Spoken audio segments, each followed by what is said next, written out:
Good morning, sons and daughters of God, May 14th, in gaining victory over appetite. Matthew 4, verse 3 and 4 says, And when the tempter came to him, he said, If thou be the Son of God, command that these stones be made bread. But he answered and said, It is written, Man shall not live by bread alone, but by every word that proceedeth out of the mouth of God. The great trial of Christ in the wilderness on the point of appetite was to leave man an example of self denial.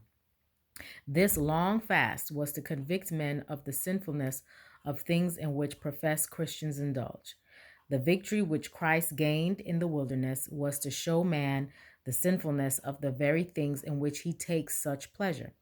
The salvation of man was in the balance and to be decided by the trial of Christ in the wilderness. If Christ was a victor on the point of appetite, then there was a chance for man to overcome.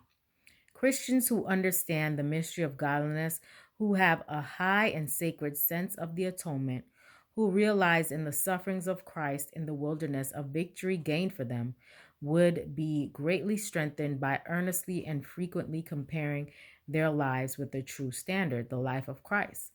The amusements which led to levity and forgetfulness of God can find no sanction in the example of Christ, the world's Redeemer, the only safe pattern for man to copy if he would overcome as Christ overcame.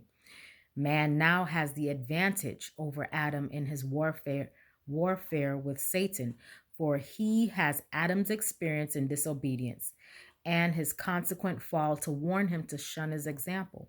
Man also has Christ's example in overcoming appetite and the manifold temptations of Satan, and in vanquishing the mighty foe upon every point and coming off victor in every contest.